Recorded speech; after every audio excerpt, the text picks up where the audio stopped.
Welcome into the Warzone Sports Network. I am your host, Tony Tucker. We are doing the NFC East preview and prediction show here on the network. We got great guests. We're going to get to all of them in their introductions in just a second, but I just want to let everybody know that this is really the Taylor Heineke show.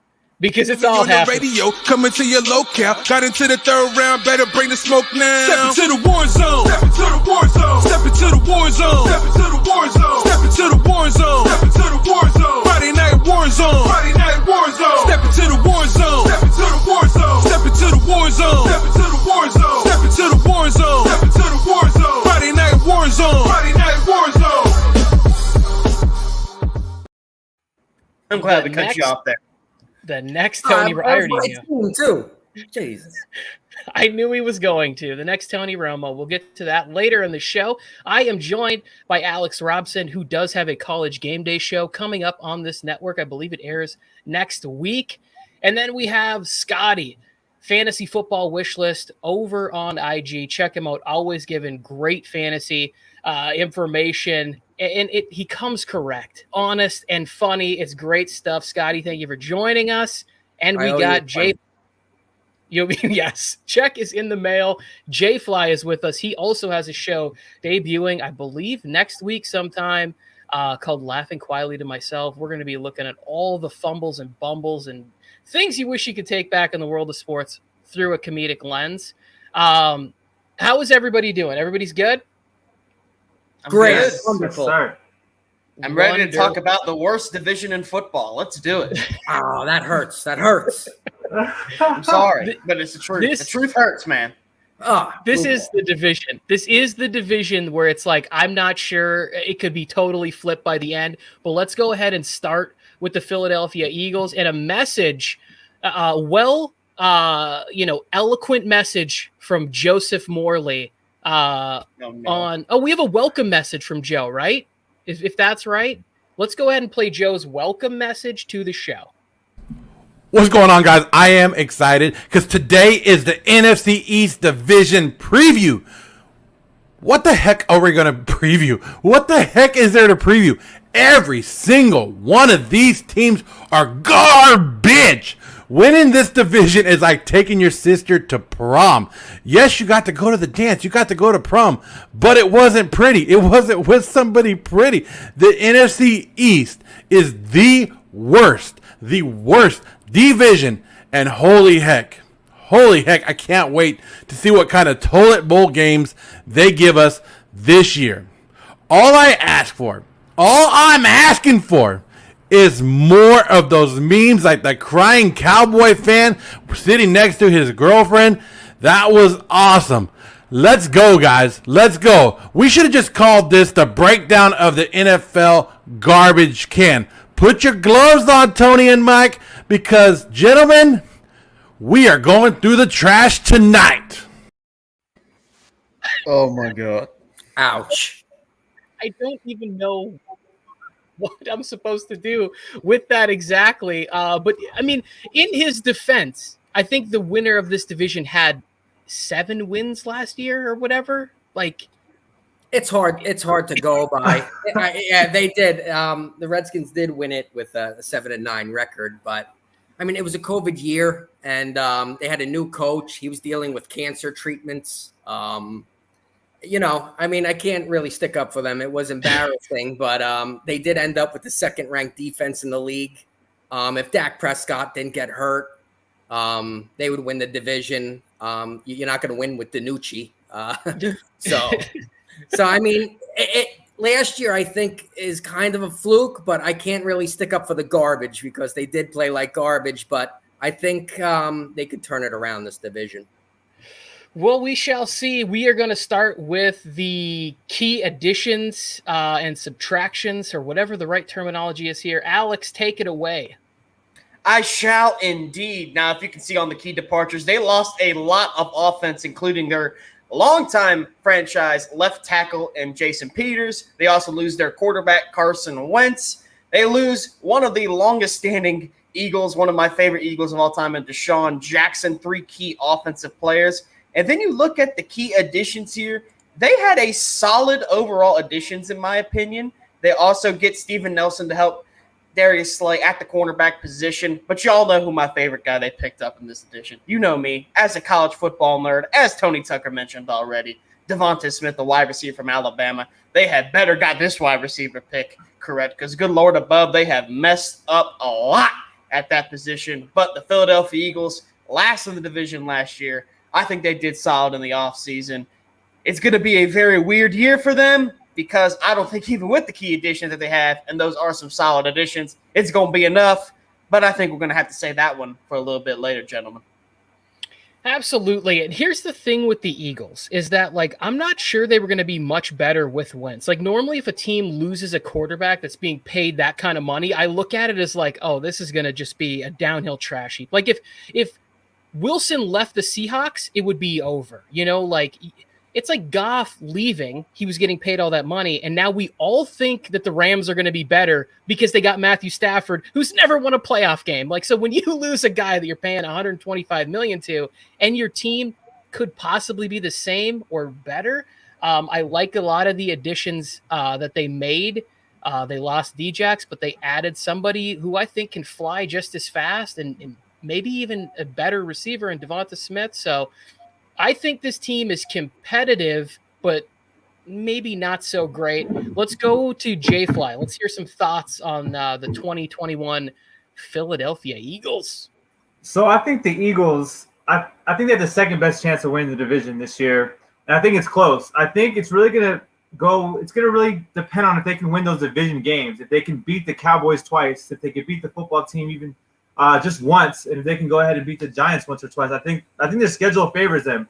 I think them and the Giants actually have the best schedule in the division, which and that's kind of goes with what Joe was saying, is that, you know, these teams aren't that great, but scheduling is going to be very important. If the Eagles have a pretty good schedule, the Giants have a pretty good schedule, where the Cowboys and the football team have a tougher schedule. So I think the Eagles with this schedule, I like Miles Sanders a lot. I really love Jalen Hurts. When people were talking about trading Jalen Hurts, I didn't get it. I really like Jalen Hurts and what he brings to this team.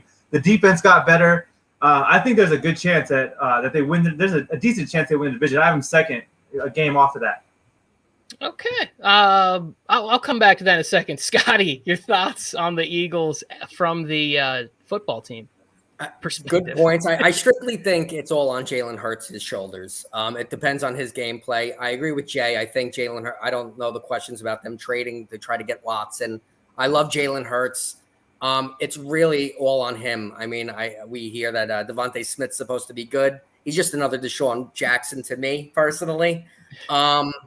So depending on his play, the defense, my predictions are solely on everybody's healthy. I'm assuming Dak's back, Barkley's back. I don't think Philadelphia could hold off Dallas. The Washington football team, I think, could hold off on the Eagles. And that division, they just split the games. They're down 50-50. I'm a Washington fan, so they go back and forth with games. So I have the Eagles actually ranked the lowest. We'll get to the record predictions at the end of the show. It's all good. Did I cut the line all the time, bro? I was right there with you, kind of like. I heard it. We're good. We're good. Robson, let's hear from you on these Philadelphia Eagles. And I know you love Wentz, but what do you think about this Eagles team without him? Well, I think personally, the Philadelphia Eagles screwed Carson Wentz more than Carson Wentz screwed the Philadelphia Eagles. I think Carson Wentz definitely was a product of a failed ability to continue to build around him. Because Carson Wentz, I will admit, he was awful last year. But what in the world have the Eagles done to be able to make that situation any sort of better? Since that Super Bowl run, what have they added to make that team better since then? Anything. They've tried to keep the same team, which just doesn't work. The guys get older, positions get worse. That's just how the world works. As we get older, we get worse. And that's definitely true in football. And I think Carson Wentz, I understand there's a lot of skepticism around him in terms of the injury, how he hasn't really recovered since then. But 2 years ago, he took a team that was riddled with injuries, teams that were playing with backups, practice squad players, and those practice squad players' backups, he took that team to the playoffs. I mean, Carson Wentz is a great quarterback, in my opinion. I do think we're going to see some of that MVP form in Indianapolis if he can stay healthy. That's the biggest thing. But the biggest thing with the Eagles for me is Jalen Hurts. And I'm not a Jalen Hurts fan. I do not see it. I think I saw a lot of issues that he has from last season. He has struggled reading the field. That is something I despise in quarterbacks as a Jets fan who watch Sam Darnold throw into triple coverage every other play. Jalen Hurts has a lot to work out. Got potential, but I'm thinking the Eagles may be in tank for Spencer mode, and their quarterback next year could be Spencer Rattler. What I'll say too. Oh, go ahead. Jay, you go. Jay, really quick. I just want to say, Jalen Hurts is that the thing that makes him different from Sam Darnold and some of these quarterbacks that we see is that he has a rushing ability. He's a dual threat quarterback. So he's going to make up for that with what he's doing on the yard and checking down to a guy. That's why I love Miles Sanders so much, because I think Miles Sanders is the guy you get the ball in the backfield, throw him the ball short routes out in the flat, and he'll make things happen for you. So you don't need you don't need a Tom Brady or a guy like Aaron Rodgers' great arm to make this offense work, in my opinion, with Jalen Hurts. You nailed it, man. Good. Okay, On so let's go to our highlighted players as we switch to that graphic. I will just say that the relationship felt abusive on both sides between Wentz and the Philadelphia Eagles. My player that I want to highlight is, I thought I said Rager in there. This looks like Devonte Smith. I'm going to go, since somebody's already talking about Smith, I'm going to go with Jalen Rager. And here's the reason why I'm going to highlight Rager. He was a high draft pick for them last year. He's going to need to live up to where he was picked to take a little bit of the pressure. He needs to be a number one receiver to help this transition with Jalen Hurts if he's going to be the guy and succeed. Like, you can't have a draft pick that high that is a bust or somebody you're trading or look to move off of in a couple of years. Like, he really needs to come out and flash his dominance on the offensive side and be able to say, hey, I'm going to take some pressure off you as the quarterback of this team. I'm going to help you look good. Just get me the ball. He needs to have that sort of Keyshawn mindset where it's like, I'm the best option on every play. Even if it's a run, you should be audibling to me because Jalen Rager, is the best option. I want that kind of swagger from him. Who is next here? Robson, let's go to you and your highlighted player.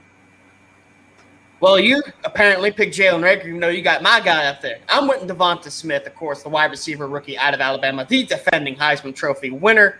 I love Devonte Smith. I thought it was finally the Eagles got the wide receiver pick right because last year, of course, they picked Jalen Rager before Justin Jefferson. We saw how that turned out. They picked J.J. Arcega-Whiteside over DK Metcalf. We've seen how that worked out. So finally, I think they got the wide receiver pick right with Devonte Smith. This dude is just unbelievable. Nobody in college football could guard this dude. Nobody could stop him. Elite route running ability, blazing speed, contested catches. This dude is a skinny boy Megatron, in my opinion, in terms of his potential. He has all-world potential, in my opinion. Devonte Smith, I think, has potential to be a breakout superstar in the NFL. What? Right on the player. On the Megatron. You heard me. You heard me. Skinny boy Megatron. That's He's the potential I see in Devonte Smith. I know. He's the Happy Meal version of the Megatron. Like, what? I can't You even heard break me. it. You heard me, Tony Tucker. I said what I said. I like the confidence. Oh, I like my the God. confidence. He's like Scotty, Shia LaBeouf in that movie compared to Calvin Johnson. Scotty, cleanse my palate and talk about Jalen Hurts here. You guys are getting all amped up about these wide receivers. Yeah, if Jalen Hurts sucks, they are going nowhere. It's like I said before, it's all on Jalen Hurts' shoulders. I gotta say, it was said before that he doesn't throw well. I think all season he's going to be running for his life anyway. He's more of a fantasy player this year than he is to if you were an Eagles fan. But these wide receivers aren't going to be good. Like Alex said, his throwing ability is off. I think he's going to be running for his life like Wentz did last year, which Alex made great points before. Wentz is running for his life. He had no chance whatsoever. The offensive line blows. This team has so many question marks with is Ertz staying? Is Ertz not going? Are we getting Watson? Are we not getting Watson? If Jalen Hurts sucks, this team has no chance. It's all on Jalen Hurts' shoulders. I agree with everything except for the nice points by Alex. J-Fly, it is your turn. Yeah, I'm going Miles Sanders with my pick. I think Miles Sanders is the X factor on this offense. I think he's going to be the X factor for the team, if they want to go to the playoffs and see something happen, just because I see so much talent in Miles Sanders. I think he's a really talented running back. I think he's really elusive in the backfield. And for a guy like Jalen Hurts, that's a guy that's going to be a security blanket, a safety net for this guy. And I kind of go back to the Seahawks, and this is a completely different type of running back, but and he's not on the same level, But Russell Wilson, we had Marshawn Lynch, when he was kind of starting off. It was a guy that kind of helped Russell Wilson get to where he's at now. And I think that's going to be good for Jalen Hurts. Use Miles Sanders. And I know I'm higher on Miles Sanders than maybe everyone else here, but I think Miles Sanders is the guy that you get him the ball, and he's going to make things happen. And Jalen Hurts is going to be happy, and that's going to open up the defense to try to, watch the backfield. And that's when you have Devonte Smith, our small Megatron, our skinny Megatron, like we're calling him, and Jalen Reagor to get open. And other guys, they have a lot of weapons out there. Dallas Goedert, Zach Ertz is coming back. So they have a lot of weapons for him. I just think Miles Sanders is the key. If he can ball out, he's going to really open a lot of things and get some points for the Eagles in some games. I think we're all kind of headed in the right direction. How can they help Ertz succeed? Like, it can't all be on his shoulders. Like he said, I'm sorry I was laughing during your take, but it looks like a Timothy Firth, I believe, said that his prediction is the Giants are going 16-1. Not bad. I'm not a huge gambler, but my wife just authorized a mortgage payment. That is not going to happen. Man. But he said that they lose to the Chargers, so I'm good with that. Bolt up, we're like no problems here with that. This is we're gonna conclude on the Eagles here. I believe I'm being told right now that Joe has a more eloquent message about the Philadelphia Eagles that he would like to share. Oh God Almighty! First of all, what happened? Philadelphia Eagle fans, what happened to you guys? You used to be the fans that everybody was afraid of. The ones that threw snowballs at Santa Claus. The hard-working citizens that love sports, right? The sports fans that hated on every move your organization made. Now you're just rolling over. Watching your organization bring in XFL players, XFL quality players to try to go out there and win you some games. You're putting your faith in Jalen Hurts. Putting your faith in Jalen Hurts is like throwing a coin down a wishing well and thinking and actually believing that your wish will come true. All you're doing is making somebody else rich down the road. The Eagles will be the worst team in the NFL this year. And sure, they're going to have a defense, and people are going to sleep on their defense. Get that out of here. Fly, trash bag, fly on the road to misery. Love it. Well, you know what he made me think about during that? Who does get the money at the bottom of the wishing well? Like, it can't just sit there forever. He's right. Somebody is getting rich off of wishes of mine that never came true because I was far too young and far away for Tyra Banks to ever marry me. Let's move on to the Dallas Cowboys here. Alex, departures, additions, hit them up. Well, departures, they lose the guy that pretty much started all their season in Andy Dalton. That is probably the biggest one. And Sean Lee, of course, very long-time Cowboy, announced his retirement. The key additions are where I'm going to go, boys, because it is primarily all defense, which was probably the worst facet in all of football was the Dallas Cowboys defense. They could not stop anybody on defense, but you get both safeties from the Atlanta Falcons and Keanu Neil, a former Florida Gator, I must add, one of the hardest hitters in the Gators football history. And, of course, you got KEs as well. And, of course, my guy for defensive rookie of the year, Micah Parsons. This defense is going to be young, but they got a lot of potential, and the Cowboys realize that. Finally, Jerry Jones does something right and goes after the biggest weakness of this Dallas Cowboys team, which is defense. So some solid additions, in my opinion, for them boys. Definitely. Here's the thing. During the draft that we had like a draft watch party, and I was making fun of Jerry Jones when I said, yeah, you need to focus on defense, but don't use all of your draft picks. But maybe with all of the talent that they do have on offense, that was the way that you wanted to go. And I think bringing in Dan Quinn was a smart move because it really can only go up. So I have some optimism for the Cowboys this season, but I'm not sure that I'm like, I just don't know. The Dak injury kind of scared me off. You will see that reflected in my predictions later on. But let's go, Jay Fly. Cowboys, thoughts? Yeah, so the Cowboys are that team that they may finish last in the division this year, or they may surprise us and win a bunch of games and like make a playoff run. It really depends on first Dak's health. if Dak can stay healthy for the whole year and play like how we know him to play. And the defense is, I think, the biggest thing by far is the defense. It doesn't matter how many yards Dak throws for. They have Amari Cooper. They have CeeDee Lamb. They have Michael Gallup. They have great receiving options. But it doesn't matter if your defense can't get any stops. So they got some additions on defense. I don't know if it's going to be enough. I don't think it's going to be enough for them to win the division, honestly. I know some people do. And we talk about the quarterback so much. Dak Prescott he's a great quarterback. He's a really good quarterback. I won't say great yet, but he's a really good quarterback. I don't think that's enough for you to win the division, even though you're in the NFC East. Because defense comes first. I think defense comes first, in my opinion. You need defense. Scotty? Yeah, they got defensive additions? No. No, you had to get defensive additions, and it's all on paper, so we don't know. But they definitely, on paper, upgraded on defense. And it's, again, just like I said about Jalen Hurts, it's about Dak Prescott's health. They were winning last year with no one on defense, and it did help that the division stunk. But Dak Prescott, he has CeeDee Lamb, Cooper, Jarwin at tight end. Elliott plays much better when Dak Prescott's in, and the offensive line is healthier. So they did additions on the defensive side. They're hopefully on their end, I hope they stink because I root for Washington. But if Dak's healthy, they could be a force. And you, Robson. Hang on, you just call me you? I've known you for how long now, Tony Tucker? You're just going to call me Nice to meet you. Fran! Come on, man. Come on. But I just want to point this comment out real quick. Mike on the mic here saying, tell me this defense won't be great. They won't. They won't. But I'll give you this. They'll be better than before because Yeah. I really, really dig the Micah Parsons pick.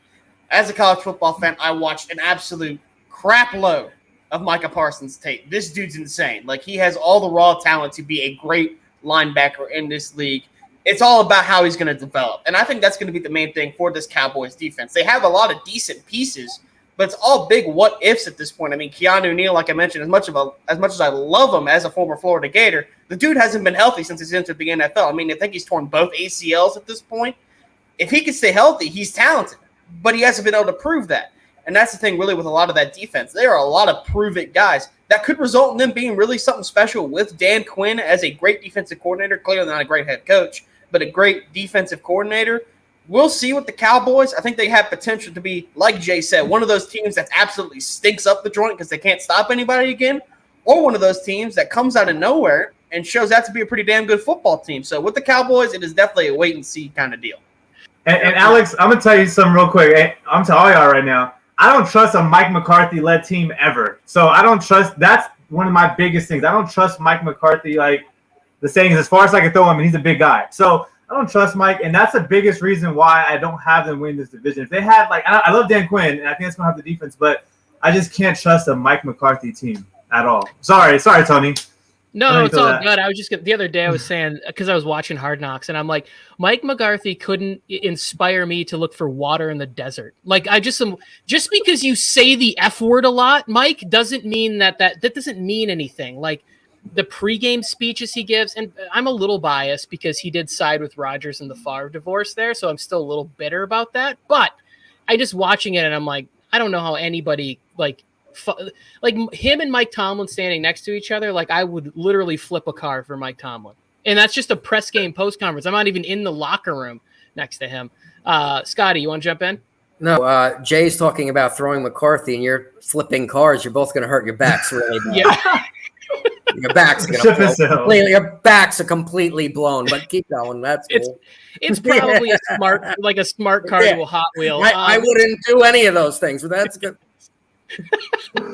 Mike, yes, Mr. Producer, can we get these highlighted players? And we are all on Micah Parsons. I will go last so I don't take anything up. Let's go with Jay. You could talk about Micah Parsons first, and then we will finish up with Scotty talking about, after the three of us gush about Parsons. Scotty will finish up with Dak Prescott. Jay, start it off. It's really simple. He's a guy. If they want to win the division, Micah Parsons is that rookie, and it's a lot of pressure to put on a rookie, but it's not like we do it all the time with quarterbacks, with Trevor Lawrence, all these first-year quarterbacks. So I think he has to really just step it up. He has to be there. He's the quarterback of the defense. He's going to have to be in every play, stopping the run, helping in coverage. He's going to have to do it all. I think he's going to really have to step up and be a leader in that defense because like we talked about probably for this whole Cowboys segment, the defense is what's going to get them to win this division. And all the points they put up on offense is already there. So I think Michael Parsons, we know what they're going to do on offense. Scott's going to get into Dak Prescott here soon, but Michael Parsons, he's the guy on defense that's going to lead them. If he crumbles and something doesn't happen, I don't think he will. I think he'll play great, but if it's going to happen, he has to be Superman. He has to play spectacular for the Cowboys. Robson? Yeah, like I just said, I absolutely love Micah Parsons. I think he is an incredible talent. I think he's got all the raw potential you want in an elite linebacker. He can rush the passer. He can play coverage. He can do a little bit of everything, and I think his athleticism is also what blows me away. This dude's an absolute monster but can run like the wind. I mean, he is an incredible football player, in my opinion. And like Jay said, if the Dallas Cowboys want to make that jump from the terrible defense they had last year to starting to get better on that side of the ball, Micah Parsons is going to have to be the face of this defense, and I think he's got potential to be that. Okay, I'll finish up with Parsons real easy and quick. When I am watching Hard Knocks, the thing that I love the most is he is pleading for extra snaps in the preseason. And that is the kind of passion they need. They've had a real unlucky string at linebacker with Sean Lee getting injured because that guy had Hall of Fame potential at the spot, but he just couldn't stay healthy. Van Der Esch, Jalen Smith, they just had so many injuries. If he can stay healthy, and that kind of passion will bleed through, how badly this guy wants to play in the preseason, it can't be stopped. So I'm a big fan of Micah Parsons. We're going to now hear about the real Dallas Cowboy here, Chunky Campbell, Dak Prescott. Absolutely. I hate to give you all the boring picks, and with your Micah Parsons, I don't care how amped up he is and if he plays every single down, and the Dallas Cowboys are the number 1 ranked defense. If DiNucci is your quarterback, you're not winning. You need Dak Prescott to stay healthy, and I hate to have the boring pick, but it's true. The Dallas Cowboys could have the best defense ever. You're not winning with DiNucci. It's not happening. That's true. How dare you? How dare you hate on the JME product from Harrisonburg, Virginia, from my side of town where I was born, Harrisonburg, Virginia. How dare you hate on my boy Ben DiNucci? Jerry Jones, if Jerry Jones is listening and Ben DiNucci does happen to be the starting quarterback, give me a call. I'm still available. Yeah, let him go. Give me that money. Ben DiNucci. I don't even know if he's going to make the roster. It looks like Gilbert might be the better option there. Yes, Mike has just informed me that Joe Morley would like to apologize for some hurtful things he said about the Dallas Cowboys. So we're just going to we're going to keep doing this. We're going to keep doing this. Dallas Cowboy fans, this is finally your year. This is the year the Dallas Cowboys return to the Super Bowl. And they're going to take their crown back. They're going to put it back. And they're going to be America's team. Man, get that shit on out of here. The Dallas Cowboys have Dak. They have Zeke. And they have a couple good wide receivers. But they have absolutely no offensive line. Even Joe Burrow called me and he told me he feels bad for Dak this season. The Dallas Cowboys have played some of the worst defense. Last year they played some of the worst defense in NFL history. And what did they do to improve it? They brought in a safety from the Atlanta Falcons, and they said, hey, you know what? You're going to play linebacker. You're going to play linebacker for us. Maybe first-round pick Micah Parsons will be a great, but that doesn't help this defensive line. That doesn't help the secondary. Parsons won't be able to do it all by himself. Not to mention, Cowboy fans, not to mention Mike McCarthy is your head coach, the guy who made everyone believe that Aaron Rodgers had nothing left in the tank. Cowboy fans, you are forever going to be America's meme. And yes, you can still claim you are them boys, but you are them boys of sucking.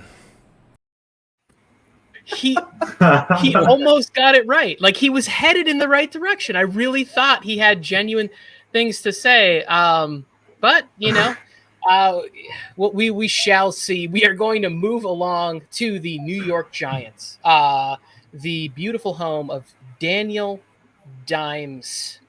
Departures and additions, Robson, when you're ready to go. I am always ready, my man. Now, the key departures are actually kind of a slim list here. So we're going to mainly look at the key additions because I think the New York Giants have hit a home run in the offseason, in my opinion, with how great of one they had. Kenny Galladay is going to be the new number 1 receiver. You got John Ross, an absolute speedster. You got a tight end in Kyle Rudolph. You got Kadarius Toney, another former Florida Gator, on the roster. And, of course, you got the rival Bulldog Azeez Ojulari to bolster up that defense. Man, the Giants are going all in on one last shot for Danny Dimes. One last shot to prove that they made the right decision drafting him at 6 overall in a couple years ago in the NFL draft. I thought it was a reach. I think everybody in the world thought it was a reach. Now it is time for Daniel Jones to prove it. He's got a number 1 wide receiver. He's going to have an actually pretty deep wide receiver core, in my opinion. Daniel Jones, it's time for you to step up or get your ass out of New York because you ain't lasting playing as bad as you do sometimes. Here's the thing. When somebody gets preordained with a nickname, you then got to live up to it. And you got to be, I mean, the guy has literally dropped more dimes out of his pocket than he has on an NFL field. So you can't have that nickname. And it's tough because I root for the kid. And I actually thought that they had a chance to win the division. So we'll see. We'll get some other thoughts. We'll start with Scotty first this time on the New York Giants. What are you thinking about this team? It is Danny Dimes, but the Giants actually have an underrated defense. They don't have big names, but they play big. They have some key additions as well. Off the top of my head, the defensive lineman they got from the Jets, he stepped up big. Oh, my God. Leonard Williams. Yes, thank you. Leonard Williams stepped up. They have good secondary. Their linebackers in Blake Martinez is good. They're very underrated defensively. They could keep people in games. It's up to Daniel Jones hitting his new playmaker, Galladay, if Galladay can stay on the field, if Saquon Barclay can stay on the field. But a lot of questions on this team as well. I guess this division has a bunch of questions, but the defense will keep them in games. It's really, like Alex said, this is make it or break it, Danny boy, and I think he stinks. Keeping it PG for the show. We appreciate that.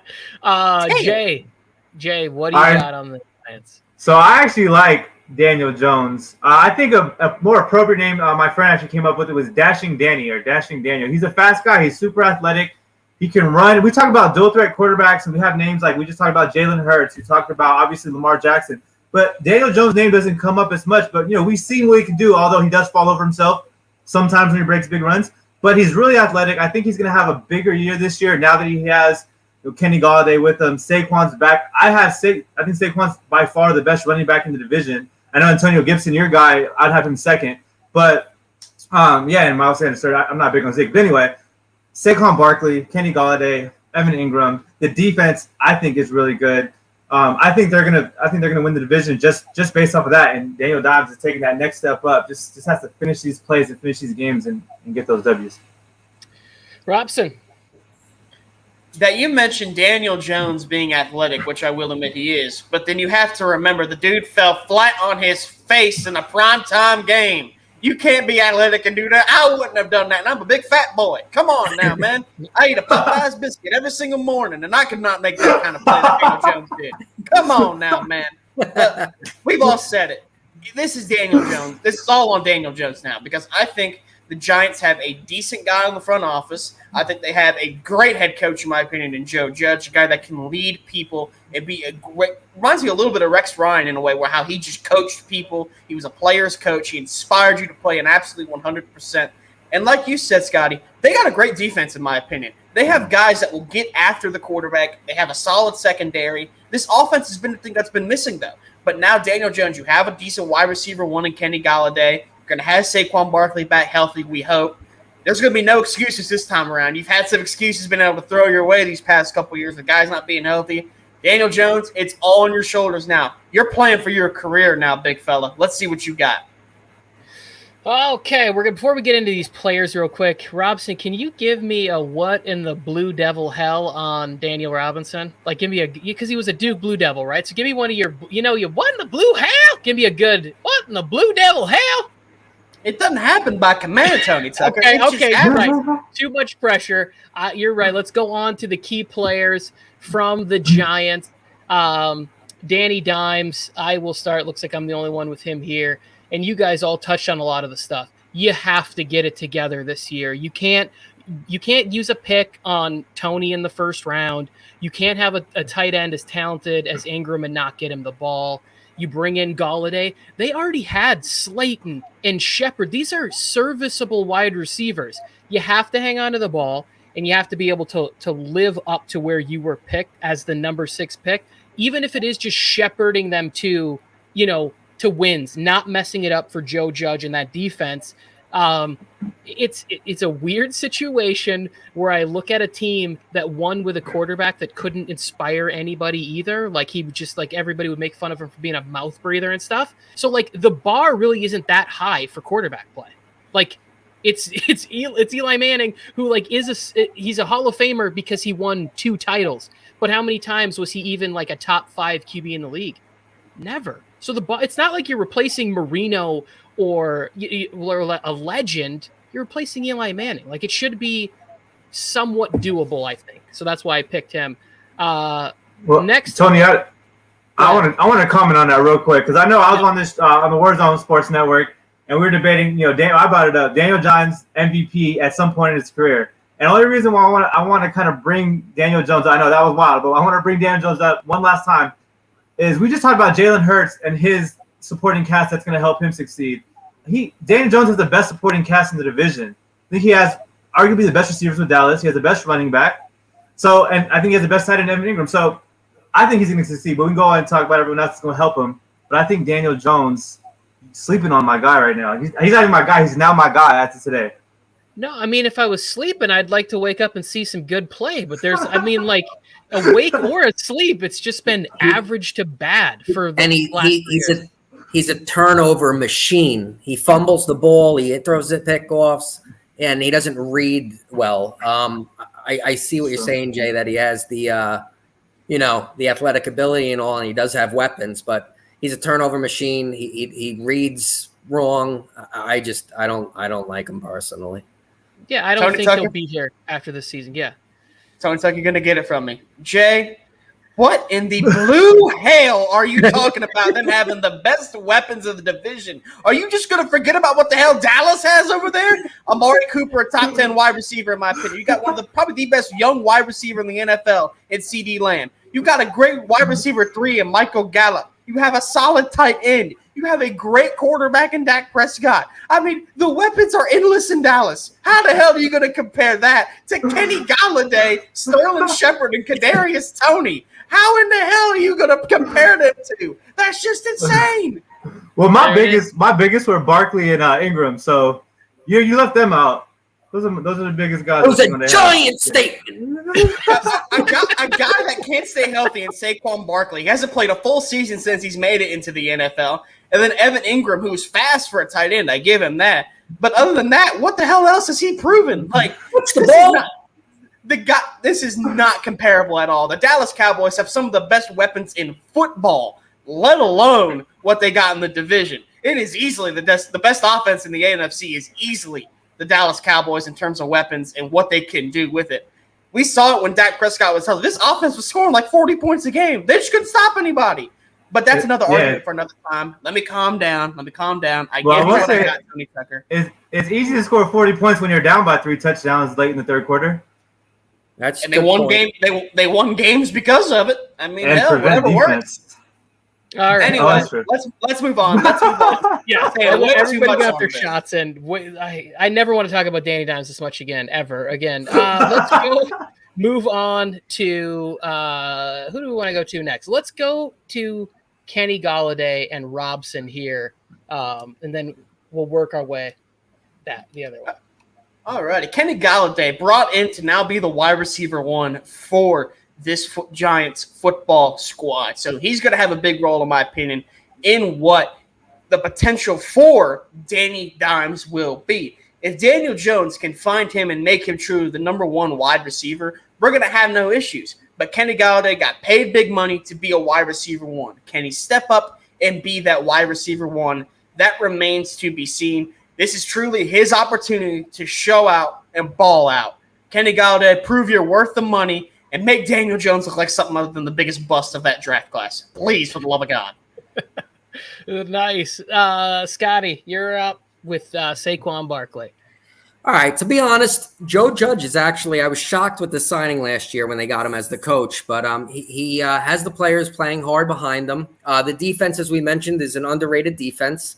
And Jay, they do have weapons. They did pick up Galladay. He's a good pickup. Evan Ingram is fast. They should just throw him at practice 500 balls so he could catch them. I picked Barkley because the Giants can win if it's not on Daniel Jones's shoulders. And for that to happen, Saquon Barkley needs to be on the field. Defenses have to fear Saquon Barkley to take the attention away from Daniel Jones. And that will help Daniel Jones to succeed, and that'll help the Giants to win. I think it's Barkley who will take the attention away from putting so much pressure on Daniel Jones. I like that take a lot. We are going to Jay Fly and Evan Ingram. Yeah, so we said Galladay has to step up. Barkley has to stay healthy. Ingram, like he said, has to be able to catch these balls that are very catchable. And I think he's going to have a lot more catchable balls because a lot of the I know there's some bad drops every player has them, but some of the balls that he dropped were they were hard to catch. I think he can. It's amazing he can even put himself in position to catch you. So now that you have Galladay for the defense, you have Barkley back. The defense is going to be more, pay more attention to Barkley. Play action. You're going to have a lot of things that's going to get Evan Ingram the ball, and he has that ability. I think that Evan Ingram can be the top, I want to say, 7 tight end in the league next year. I don't want to go too crazy. I don't want to make too hot of a take. But once you get out the top 5, I think it's right there for him in the top 7. He has now the guys around him to get some pressure off him. One-on-one, he's tearing up linebackers. He's too big for safeties. He's too fast. He's just a guy who's been overlooked. We're talking about key additions. Let's talk about the guy who's been there, and I think he's only getting better. Nice. I mean, I don't know. I could definitely see this team winning the division if there isn't stats like 27 games and 50 turnovers. Like those kind of stats that Mike's throwing in the chat. I could see this team winning a lot of games if that is not the case. We have another message from Joe Morley, and I have 100% faith that this is all positive because privately him and I have talked about his love for this New York Giants team and coach Joe Judge. Why do we keep giving this guy a platform to just The New York Football Giants. The New York Football Giants. I guess it's the only team I'm putting a little bit of faith in. They still have clapping Jason Garrett over there on their sidelines, right? Danny Dimes will have to stay upright and not trip over his own damn feet. And maybe the Giants will be an average team. Only reason I'm saying this and trying to be nice about the Giants is because I don't want to run some damn laps. If Joe Judge hears me and he comes and watches this and he hears what I'm saying about his team, he's going to make me run some laps. And my fat ass is not running no goddamn laps. I'm not running some damn laps. I'll probably have to retire just like everybody else on the Giants team did this year. Good Lord. I wish you'd make that fan base. He reminds me of the old wrestler Dusty Rhodes. He ain't no American Dream. I'll tell you that right now, my brother. You got it. Thank God. I had so much pressure that I'm like, these guys have no clue who Dusty Rhodes is. Oh, dude, you got the wrestling brother. The wrestling all right. We got it. I was going with a mixture of King Kong Bundy and Dusty Rhodes, like the two of them together. He shaves his head and puts on a singlet, and I'm in for it 100%. Got you. I seen Carson Wentz, so I was kind of way off. But all right, let's go on to our final team of the show. We get through this one a little bit quicker here, so I can beat Alex's record time. We are talking about the Washington football team. Let's hit these key departures and additions.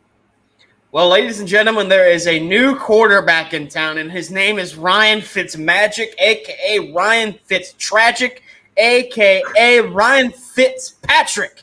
He is the new quarterback. The journeyman is in for the Washington football team. But they also got some other great additions as well. I really love the pick of Sam Cosmi late in the draft as well. And then they also got Curtis Samuel. That is a very underrated pickup, in my opinion. I think he's going to take a lot of pressure off of the running back of Antonio Gibson to not have the crazy, amazing year that I think a lot of people are expecting, even though I think he's going to have a good one. But he's going to be their wildcat. He's going to be jumping around everywhere. But, of course, you got to look at some of the key departures. Ronald Darby is one of them. That is a big loss, in my opinion, because I think that is a solid football player. We have an interesting team in the Washington football team the worst name in football, but they got a solid football team at least behind it. I like that name, actually. I hope they stick with it.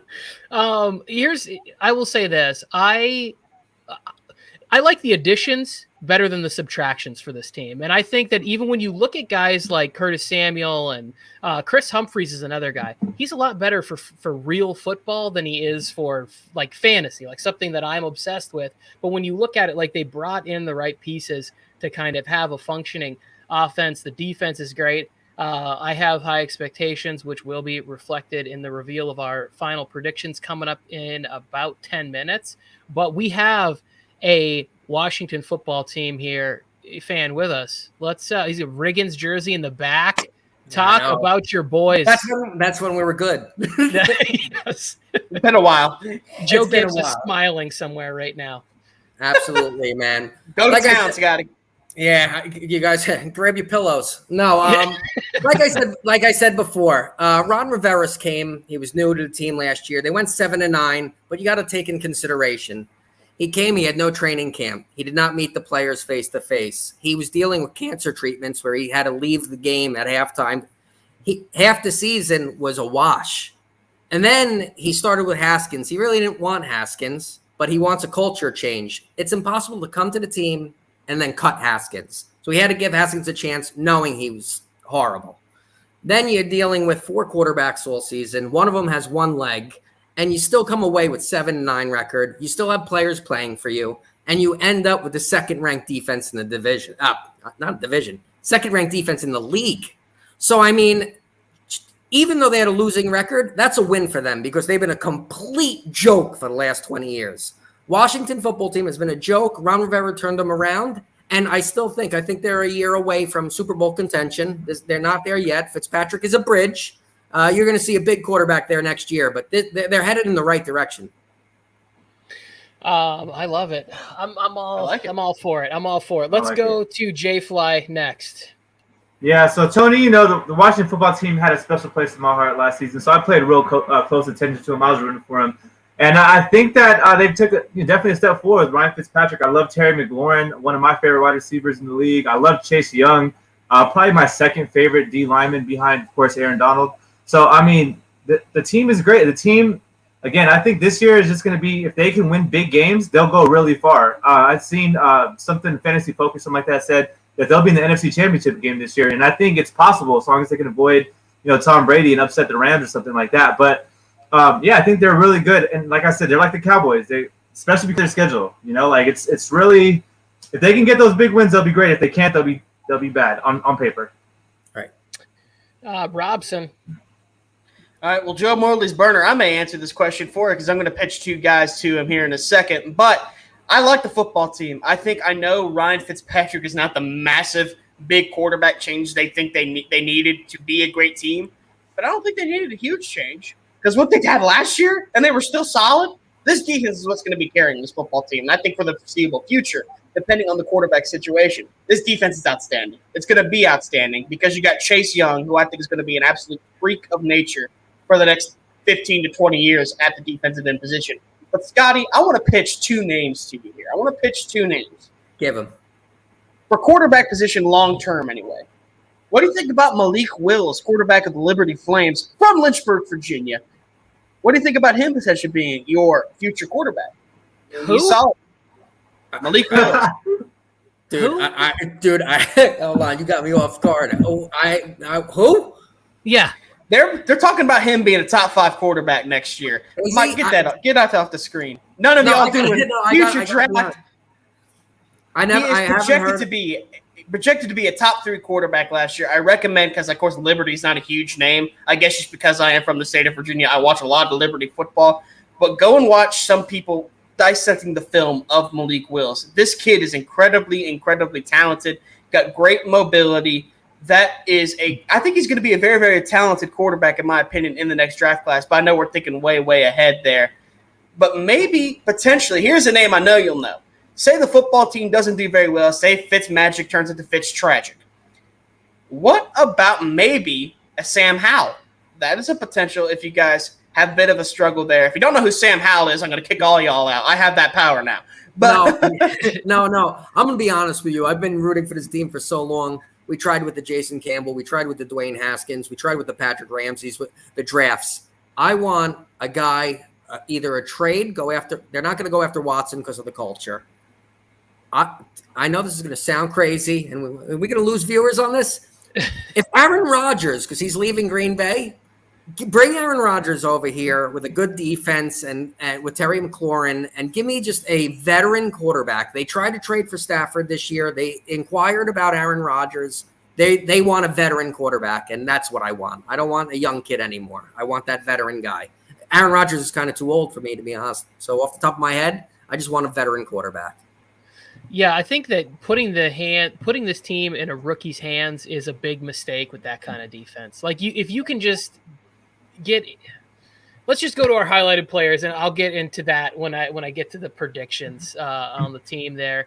I'm starting with Ryan Fitzpatrick, and so there's a lot of flack about Ryan Fitzpatrick, and we call him Fitztragic and all of this stuff, but it's always like, what team did he ruin? Like, what team did he go to that actually had any sort of ability? Maybe you could convince me that last Tampa team that he was on, they should have been better if he was really the guy and wasn't fighting back and forth with Winston. I think this is his best opportunity. And if he can just unleash the sort of gunslinger mentality only when necessary, he has the ability to just drop back, find the right read, and make the right play. It's whenever he wants to just run around and play this Cowboy style, like not literally the Dallas Cowboys, but just sort of this crazy throw it all over the place. If he doesn't do that, this defense is going to be good. They are going to run the football well. Ron Rivera always has teams that run the football well. Like, he just has to not blow this opportunity, and he could change like the final couple years of his career. Well, like you said, they are bridging to whoever the next quarterback is. And to your point, Tony, about Fitzpatrick, they almost beat the Bucs in the playoffs with their fourth string quarterback. Oh, well, yes. It was the fourth string quarterback. It was their fourth choice. So if you give us Fitzpatrick in that game, you got a shot. I am kind of bummed that I read some reports that Kyle Allen might win the backup job, not Heineke. And I was just like, come on. Yeah, I'm like, did you not see what he did in the playoff game? Kyle Allen wasn't doing it. Kyle Allen can't even win regular season games. That's Ron Rivera's guy, right? Kyle Allen. Yeah, he brought him in from Carolina. Yeah. You'll learn quick. Ron Rivera likes to do his guys. Like, that's kind of how he is. I mean, he stuck with Cam Newton for how long, even after he dove off a cliff. Like, I mean, yeah. And defensive Ryan Fitzpatrick, really quick. Tampa Bay, besides the John Gruden Super Bowl and Tom Brady, the Tampa Bay Buccaneers have been terrible. So you can't blame that on Ryan Fitzpatrick. Yeah, no, I can't. And that's why everybody's always like, what has he done? And I'm like, well, where has he been where he had a team this good? He's been in the league for 16, 17 years. He's never had a roster that is this well complete and put together, except for maybe last year in Miami. And they just kept forcing two on us when the team was like winning football games that we didn't even get to see how that year would have finished out had he gotten to start a full 16 games for that team. Okay, who is next on here? Let's hear a little bit about Chase Young. Well, I got a quick stat I just want to go through with Chase Young that I have here. I'll go through it really quick. I'm going through the losses last year of the football team. They lost other losses, the points given up. 30, 34, 31, 30, 20, 23, 27. 30 against the Lions, which is terrible. I don't know how that happened. And then 20 and 20. So the point of that is the defense is great. They're going to make big plays. They're going to cause turnovers. But I think they need to just limit the points on those losses because they're playing really good teams this year. They're playing teams. They're playing the Bucs this year, I believe. The teams like the Chargers in Week 1 that can really just light up the scoreboard. So I think Fitzpatrick and that offense can be great, and they're going to be able to put up points. But I don't think they're going to be able to do that much. Like, they're giving up 27 plus points in these games. I don't think the offense is going to be able to overcome that. So they got to step up this year, and Chase Young's, I think, the key to that. Getting pressure on the quarterback, causing picks, causing fumbles. I'm sorry. I have to respond. I was trying to be polite and respond to Mike's BS. Tua had a better win percentage when Fitzpatrick saved two of the games for Tua last year in Miami. Like, two of those wins came from him coming back in there and throwing no-look passes. Tua, stop it. Okay, who is next? Let's continue on with Chase Young. I know you wanted to highlight Chase Young too, right, Scotty? Yeah, I'll just real quick. And that was good points, Jay. And because I'm a fan, I'm just more familiar with it. They gave up a lot of points because their quarterbacks were horrible and the field position was atrocious. There was a lot of times where Haskins threw pickoffs and they couldn't get downfield, so the other team was starting already on their own 30, and they're already kicking field goals and throwing touchdowns. So they were also already in a bad position. So Fitzpatrick should help that. I highlighted Chase Young as a defense as a whole. I think they're legit. I'm a Washington fan, so I don't want to be biased. But this is their prove-it year that they're not a fluke. I don't think they are a fluke, but they're playing the Chiefs, they're playing the Bucks, they're playing the Bills.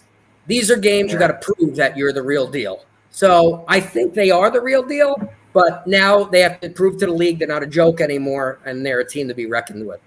Yeah, and they start the season off with the future MVP, Justin Herbert. So they have a very tough schedule this year. Alex Robson, let's talk about Antonio Gibson, and I need to start getting him in my fantasy drafts coming up this week. Before I talk about Antonio Gibson real quick, I want to talk a little bit about the guy that apparently I mentioned and nobody else heard of, Malik Wills. He is ranked as the third highest quarterback in the draft coming in 2022. His comp is Lamar Jackson because he had the second highest Pro Football Focus rating of scrambling out of the pocket.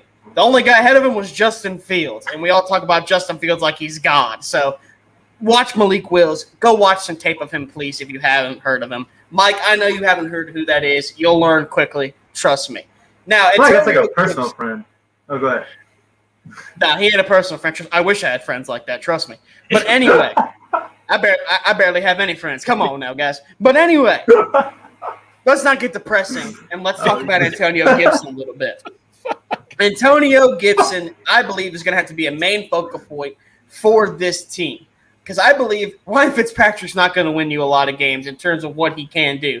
I know he's got amazing facial hair. He is an absolute mountain man, and I love it for it.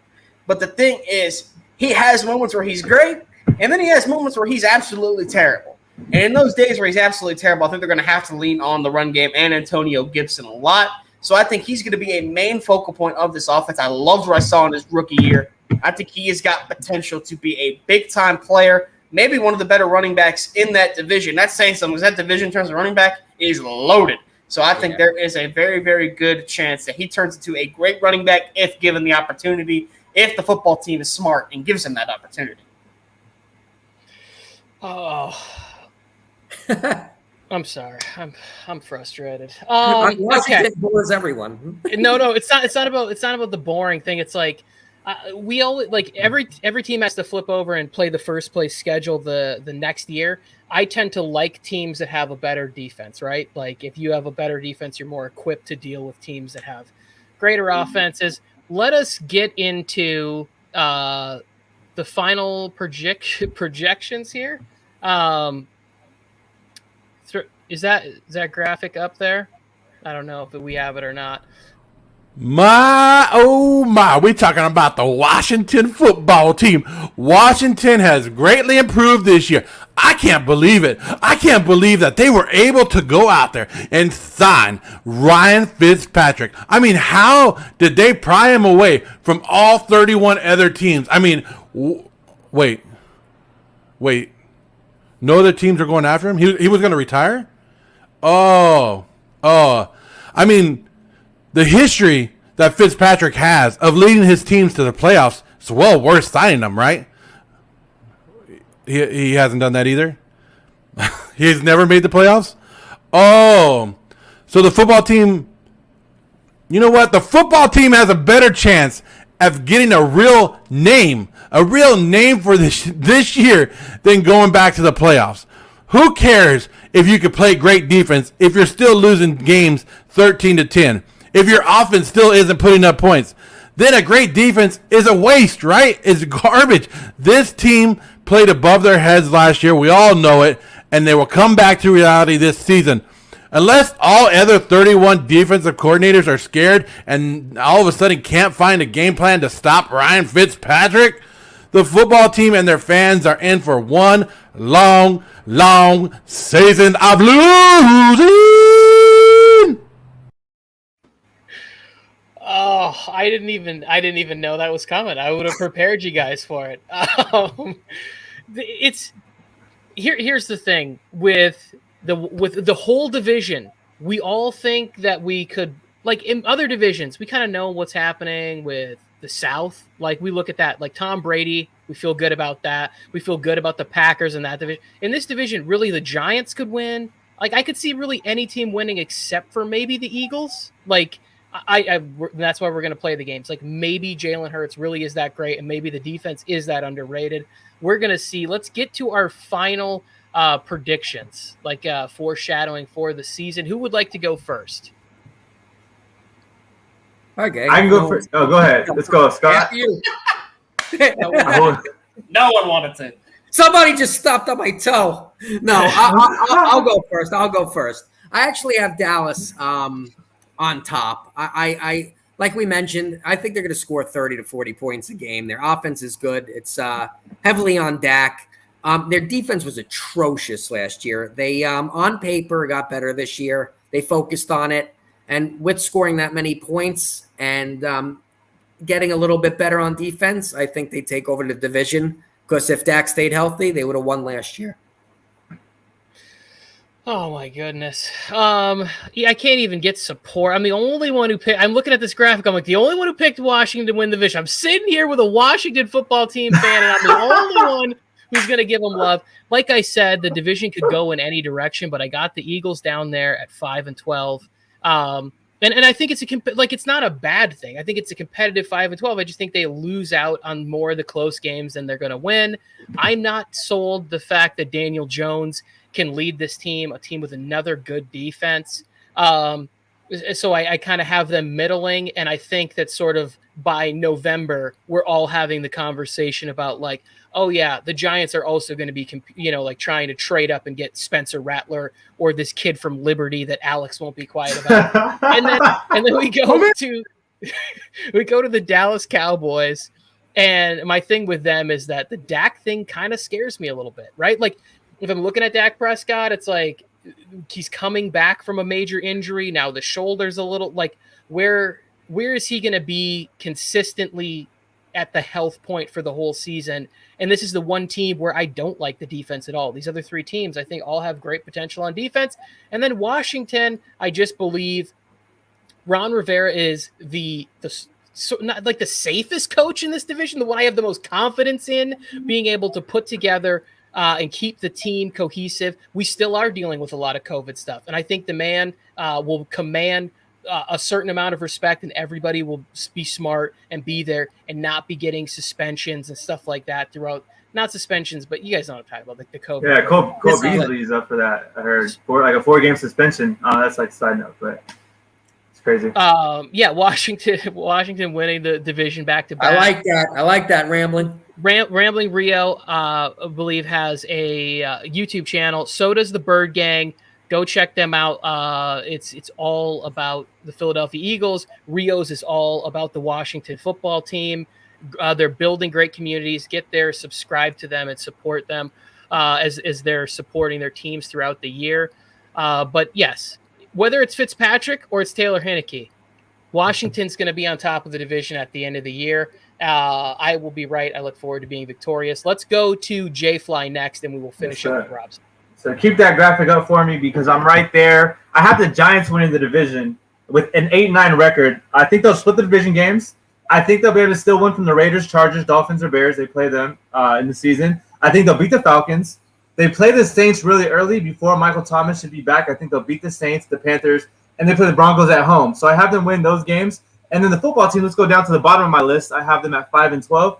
I have them losing to the Broncos because they'll be playing at Mile High in Denver. It's going to be a tough defense to play against. And I think they lose some other games like Scott was saying. They play the Bills, the Chiefs, a lot of the high-powered offenses like the Bucks. And then I have the Eagles right there second, and the Cowboys and Eagles are right there kind of fighting for my second spot, just depending on how they play. Now the Cowboys, I want to highlight them because they play the Saints later in the season. They should be at full health. Jameis Winston should be firing at all cylinders. Michael Thomas should be there. And then they play the Patriots. I think they might lose to the Falcons. They play the Vikings. They play a lot of teams that I think that'll be close. Same thing with the football team. Teams that'll be close. but they won't win those games. They'll be close in them. They'll be in them to the very end, but I don't see them actually winning those games against those better teams. Oh man, Bird Gang's in here firing at the Cowboys. Robson, you are up, my friend. All right, so I'll just go ahead and say it. I got none of these teams with a winning record because I refuse to say anything good about these teams because this division has been so awful for so long. I mean, when was the last time a team won this division back-to-back? I have the football team at 8-9 along with the Cowboys. I think it's going to be one of those two teams that wins the division, but I don't know who the hell's going to win it. Nobody does because this team is always a coin flip. Who will ever win this division? We never know anymore because these teams either are decent or they suck. We never really know. As much as I hate to admit that it's right, Joe Morley is right about every single thing he says about these teams. They always find a way to suck. Like, it's unbelievable. The Eagles won a Super Bowl, and Bird Gang, I'm calling your guys out. They won a Super Bowl game not that long ago, and now we're talking about them tanking for Spencer Rattler. This is what this division is. A division of suckitude, succotash. That is what this division is. It is absolutely horrendous. I don't know who's going to win it. And yes, Mike on the mic, as everybody knows, these are the ceilings that I predict. I always predict these teams' absolute ceiling if everything goes right. 8-9 is what I see these guys doing because I never really think these teams are ever going to be good. Good enough anyway to be a great football team. I'm sorry. That's just how I see this division. Ceiling projections for 4-13. That is depressingly long season for any team. If you're lucky, you'll get to 4-13. I can't imagine not a team not having a winning record 2 years in a row, right? Like the only thing that I do worry about is the tougher schedule I think Washington has. But again, when you have a defense like that, I think they're going to be able to surprise people and overcome stuff. And really, just like everything we look at, we'll look back and see who won the war of attrition. Who's the healthiest team towards the end of the year that didn't lose the most key players, right? Because they need to keep their pass rushers. They need to keep their DBs healthy. You need to keep your offensive weapons healthy and your quarterback upright. And the teams that do that should win. But back-to-back years where nobody wins, nobody's above 500, I can't see that. I don't care how lousy you think the NFC East is. It just doesn't. Well, hell, you want to talk about mom bringing up that point? Let's look at Joe Morley's. He's got two teams going 7-10. I mean, come on now. He's got a team winning. He's got a team losing double digits in winning the division. I mean, come on now, guys. You're calling my stuff out when we got Joe Morley out here throwing this stuff out. I'm glad you brought that to my attention. He hates like no one else on everybody else. What is going on? Gold Glover, Packers fan in here from Twitch. We appreciate you stopping by. Here's the thing. We had the Jaguars and the Jets that were both absolutely awful last year and were competing for Trevor Lawrence's services. And so I don't think we're going to see that same thing where we have a bunch of teams that have 1 or 2 wins at the end of the year. We'll still see teams that are like 3 wins maybe, but not, especially because we don't know how they're going to rest players preparing for a 17-game schedule. Like, our team's going to be not tanking, but resting for playoff spots when they've already got them with a couple weeks to go, trying to get key guys healthy. I just cannot see another year where we have teams that are 2 teams as abysmal as the Jets and Jaguars were last year. It just can't happen. And yes, and I will say your Jets are going to be better. Go ahead, Jay. I think so too. I like Zach Wilson. But like I said, Alex, is that these picks, I think all of them, but maybe Alex, I'm not sure, they're not ceiling picks. Like, I think the football team can win 10 games. I think the Cowboys can win 10 games. I think the Eagles can win 10 games. And I think the Giants can win 10 games. If you look at when they're like 2 off already. But these are just like what I think is going to happen because they're probably going to lose really close games because that's just the kind of teams they've been in recent memory. But I think that all these teams could actually be decent teams, and any team can win the division and win 10 games this season. I agree. Final thoughts, Scotty? Has Ryan Fitzpatrick ever won 10 games in his career? I just want that question to be out there. He never had Chase Young. He never had a defense like this one. Never had a defense. Exactly. I think he has won 10 games one year. He just didn't make the playoffs. But that might be a lie. I'm going to with the Bills, I think. We'll fact check that when I'm off the air. Sure as hell wasn't with the Bills. In real time. So let's get some final thoughts from Scotty, from all you guys. We'll start with Scotty, then we will go to Robson, Jay, and we'll get out of here.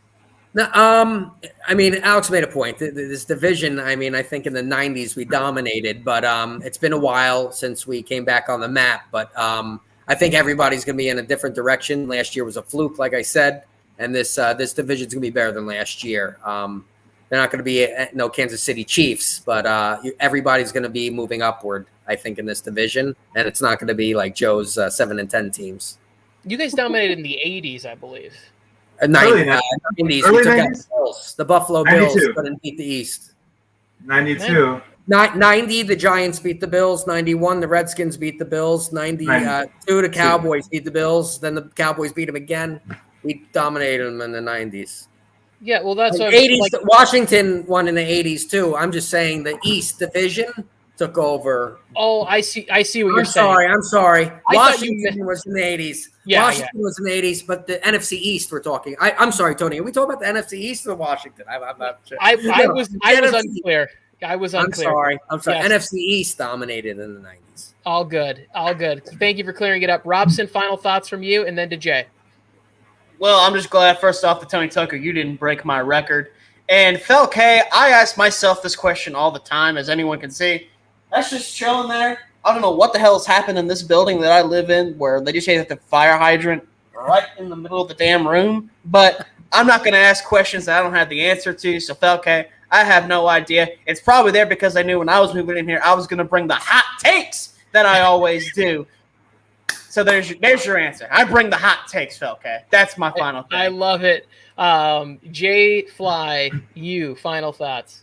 I'm going to close it out with watch out for Jalen Hurts and Miles Sanders. It's going to be a dynamic duo. Watch out for Danny Jones, Saquon, and Ingram. That's going to be a dynamic trio. The Cowboys, they're going to do their thing. CeeDee Lamb, watch out for him. Everyone knows about the Cowboys. We're going to talk about them. And then the Washington football team, watch that defense because I'm expecting big things this year. They can definitely take that over with Terry McLaurin and Fitzpatrick. I agree. So we are going to get out of here in just a moment. We have great shows coming up all weekend long. I think we have Friday Night Wars tomorrow. We have the Fantasy Football Speakeasy where we'll be talking fantasy football on Saturday. Shows are always popping up. We're always trying to find ways to create and collaborate with people all over the internet. Shorts, follow us on Instagram, Twitter, subscribe, continue to support the movement of fan-driven sports networks. I don't know if that sentence came out clearly. Mike, I am just about ready to hit it, and I'd like to say that I didn't break the record because we got filibustered on Quincy Jackson-Jones from Liberty, Mississippi State College of the division that nobody's ever heard about. Thank you for that, Alex Robson. I have homework to do now, and I feel terrible about myself. Hear me on the radio, coming to your locale. Got into the third round, better bring the smoke now. Step into the war zone. Step into the war zone. Step into the war zone. Step into the war zone. Step into the war zone. Step into the war zone. Friday night war zone.